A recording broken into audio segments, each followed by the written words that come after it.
কার আরাধনায় আমাদের ব্রতী হওয়া উচিত?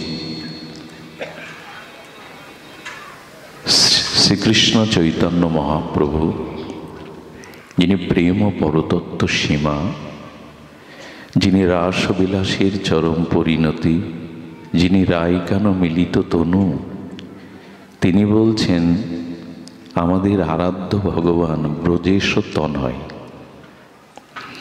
মথুরানাথ দ্বারকানাথ না। ধ্যান দিন, ব্রজেশ তনয়। কেন মথুরানাথ দ্বারকানাথ তিনিও তো অভিন্ন কৃষ্ণ? বললেন না, মথুরা দ্বারকার কৃষ্ণ নয়। আমাদের উপাস্য তত্ত্ব হল ব্রজেন্দ্র নন্দন। আমাদের উপাস্য তত্ত্ব হল রাধা সহ আমাদের ব্রজেন্দ্র নন্দনের যুগল উপাসনা। আর আমাদের ধাম কোথায়? আমাদের মনন চিন্তন লীলা ধ্যান কোথায়? ধ্যান কোথায়? বলুন, শ্রীধাম বৃন্দাবনম। বৃন্দাবনের অপ্রাকৃত নবীন মদন কাম বীজ কাম গায়ত্রীতে যার উপাসন, ধাম শিরোমণি প্রেম চিন্তামণি শ্রীধাম মধুময় আনন্দময় চিৎ বৃন্দাবনই হল আমাদের যুগল উপাসনার ক্ষেত্র। খুব ধ্যান দিতে হবে। আবেগে ছোটাছুটি করে আমাদের উপাসনা তত্ত্বকে যেন আমরা ভুলে না যাই। গুরুদেব আমাকে কি উপদেশ দিয়েছেন তার বাইরে যেন না যায়। গুরুদেব কি উপদেশ দিয়েছেন? শ্রীধাম বৃন্দাবন যুগল ভজন ধন মোহে করালো উপদেশ। সারা জীবন গাইছেন এই পথ, এই পথে যাচ্ছেন তো? শ্রীধাম বৃন্দাবন যুগল ভজন ধন মোহে করালো উপদেশ। গুরুদেব এই উপদেশে দিয়েছেন, তুমি বৈকুণ্ঠে যাবে না, তুমি স্বর্গে যাবে না, তুমি সপ্ত লোকে সপ্ত পাতালেও যাবে না। তোমার জায়গা মধুময় আনন্দময় বৃন্দাবন। তোমার উপাসনার বিষয় দ্বারকানাথ মথুরাত না, তোমার উপাসনার বিষয় শ্রীধাম অপ্রাকৃত বৃন্দাবনে নবীনবদন রাধা মাধব মিলিত যুগল মাধুর্যের ভজন। গুরুদেব এই উপদেশ দিল, প্রতিদিন গুরুবন্দনায় গাইলাম, হাঁটছি কোন পথে? এই জন্য বলেন আরাধ্য ভগবান ব্রজেশ তনয় স্তদ্ধামং শ্রী বৃন্দাবনাং। উপাসনা পদ্ধতি কেমন হবে? উপাসনা করব কেমন করে? বলে রাম্য কাচিত উপাসনা ব্রজবধূ বর্গেন যা কল্পিতা। শ্রীধাম বৃন্দাবনের ব্রজবধূগণ ব্রজসুন্দরী গোপীগণ যেভাবে উপাসনা করেছেন ওটাই আমাদের উপাসনা মার্গ। অর্থাৎ রাগ ভক্তি, বিধি ভক্তি নয়। শাস্ত্রের অনুশাসনে ভজন না করলে নরকে যেতে হবে, পতিত হতে হবে, এই শাসনে ভজন না, অনুরাগের ভজন, রাগ ভজন। সুধীজন, কঠিন প্রস্তাবনা। সাধনার যত স্তর আছে তার শেষ সীমা এটা। এই জন্য আমরা সবাই নিতে পারবো না একথা, কিন্তু একটু প্রবেশ করতে পারলে কর্ণ দিয়ে হৃদয়ে গেলে আনন্দ পাবেন। আমাদের এই উপাসনার প্রমাণ কোথায়? বললেন শাস্ত্রং প্রমাণং শ্রীমদ্ ভাগবতং প্রমাণং অমলং। অর্থাৎ শ্রীমদ্ ভাগবত সর্ববেদান্ত সার, অমল পুরাণ মহাপুরাণ শ্রীমদ্ ভাগবতীর প্রমাণ। আর জীবনের প্রয়োজন কোনটা? জীবনের প্রয়োজন দেবরাজ ইন্দ্র হওয়া না, ব্রহ্মার পদ না, জগতের রাজাদিরাজ পদ না, যশ খ্যাতি পূজা প্রতিষ্ঠা না। আমাদের প্রয়োজন হলো প্রেম। প্রেম ও মহাত্ম পুমান। প্রেমের উপরে কিছু নাই। আর শ্রীকৃষ্ণ চৈতন্য মহাপ্রভু মত মিদাং তত্রাদরণ পর। মহাপ্রভু বলছেন এই উপাসনা ব্যতীত অন্য কিছুতে তোমার যেন আদর না হয়, যত্ন না হয়। কে বলছেন কথাটি? একটু জোরে বলতে হবে, কার কথা? শ্রীকৃষ্ণ মহাপ্রভু বলছেন, চৈতন্য মহাপ্রভু। শ্রীকৃষ্ণ চৈতন্য মহাপ্রভু মত মিদাং তত্রা আদর না পারো, অন্য কিছুতে যেন তোমার আদর না হয়। এ প্রসঙ্গে একটু বলি, ধ্যান দিয়ে শুনুন। পরিবেশটা শান্ত আছে বিধায়, অনেক মরমী ভক্ত এখানে আছেন বিধায় এই প্রসঙ্গ এলো।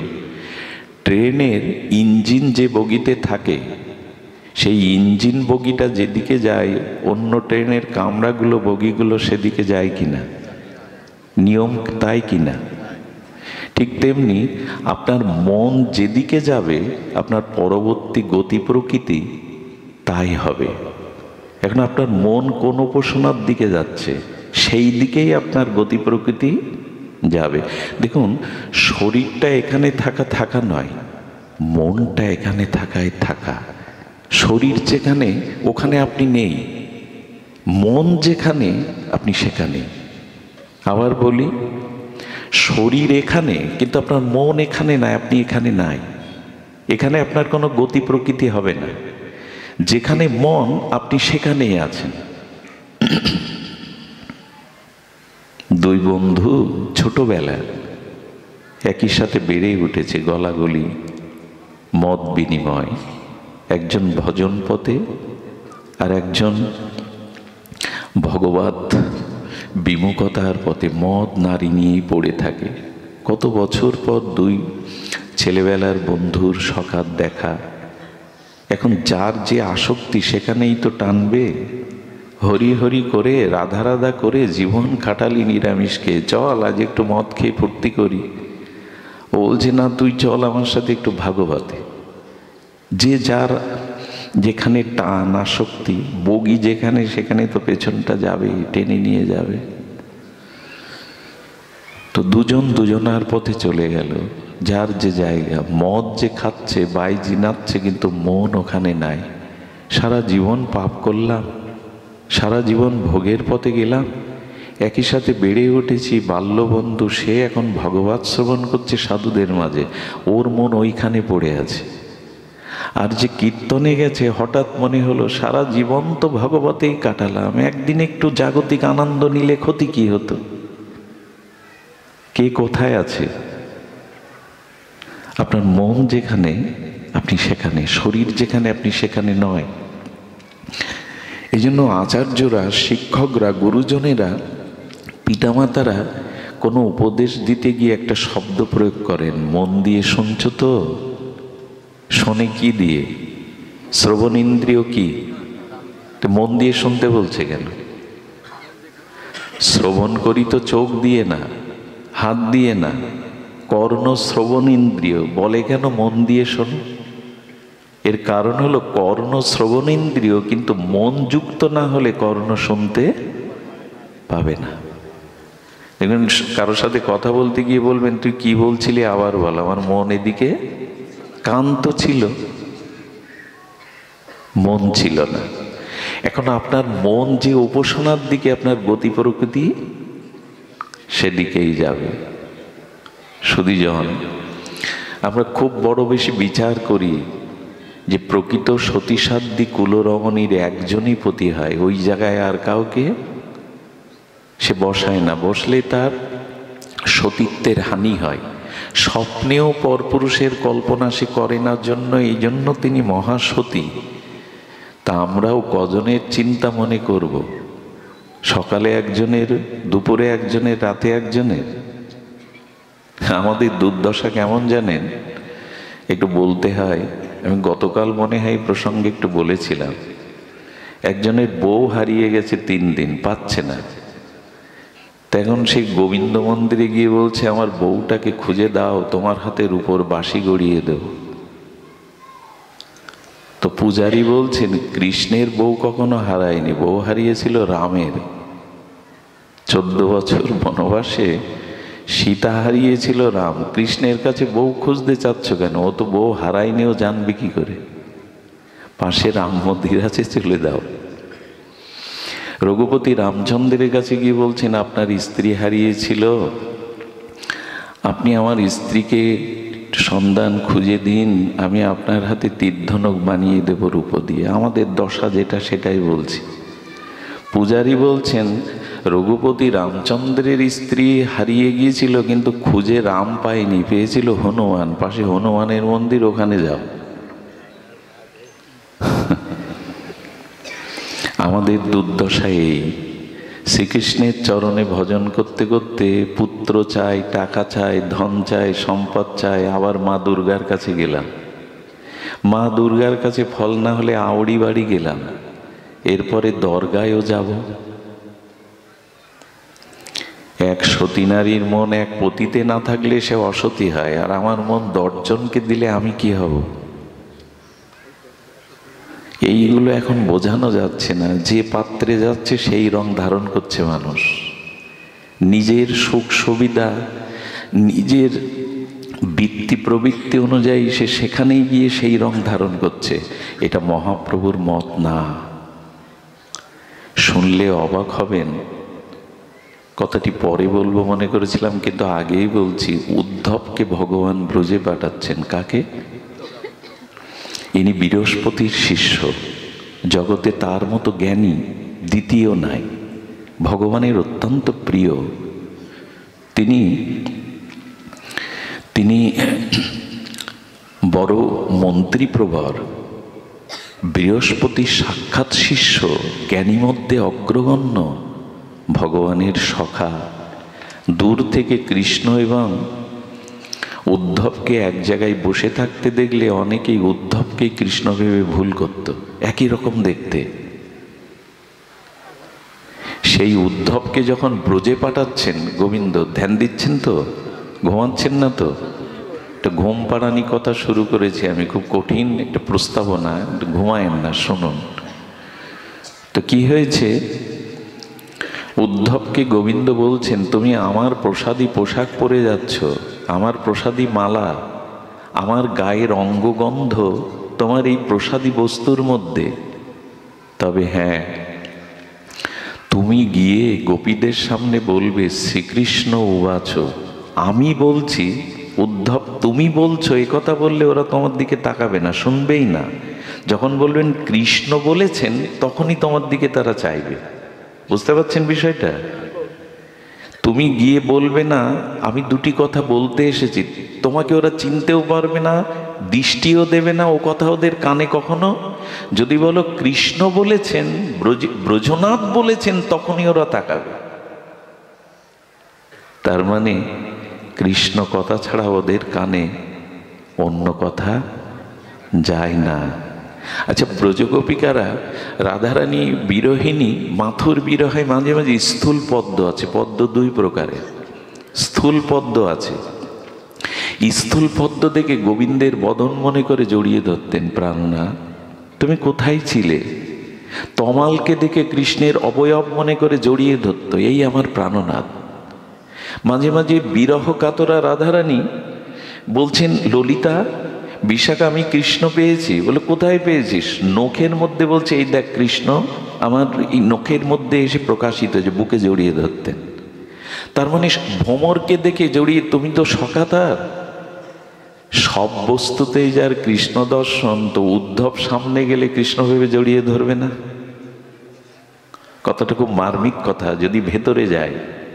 উদ্ধব যিনি স্থূল পদ্ম দেখে গোবিন্দের বদন মনে করছেন, তমাল দেখে কৃষ্ণ মনে করে জড়িয়ে ধরছেন, ভ্রমর দেখে তার সখা মনে করছেন, তিনি উদ্ধবকে কৃষ্ণের মতোই তো অবয়ব, তাকে দেখে কৃষ্ণ ভেবে জড়িয়ে ধরবে না?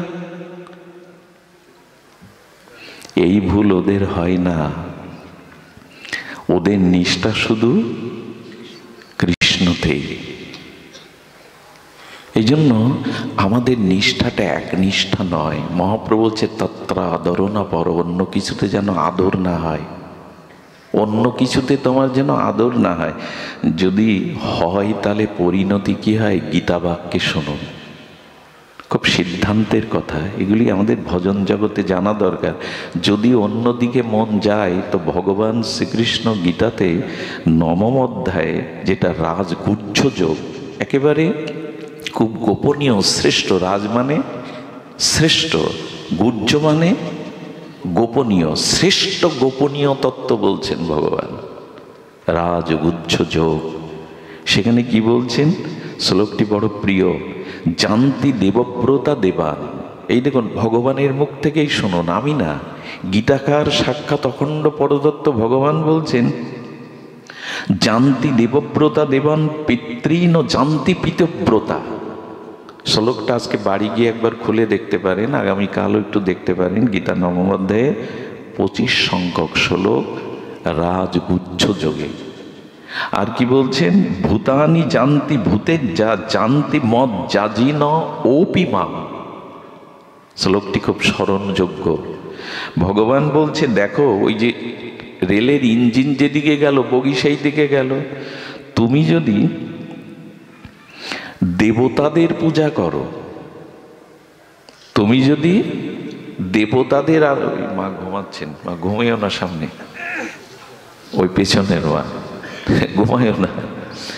আমার কেন জানি চোখগুলো ওদিকে চলে যায়, দুষ্ট চোখ তো, ভালো দেখি না, ঘুমালে এত কষ্ট হয়। আমি 30 বছর 2 ঘন্টাও ঘুমাইনি প্রতিদিন। আপনি ঘুমাবেন কেন? আমাকে জাগিয়ে, আমার বাড়ি যেতে ভোর হয়ে যাবে, আপনি ঘুমাচ্ছেন কেন? খুব কষ্ট হয়। ভাগবতে ঘুম যার আসে জানতে হবে অনেক অপরাধ আছে।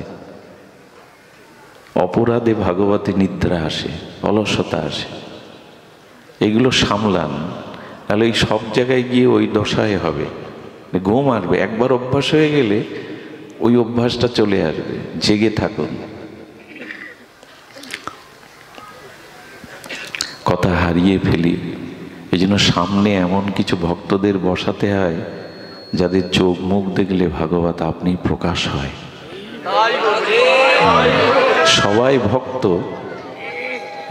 আপনারা রাধাকুণ্ডে যারা গেছেন, ওখানে বাবাজিরা যখন পাঠ করেন, সামনে একটা জায়গা ঘেরা থাকে, ওখানে ত্যাগী বৈরাগ্যবান শুদ্ধ ভক্তরা বসবে। আপনি রাজা হলে ওখানে গিয়ে বসতে পারবেন না।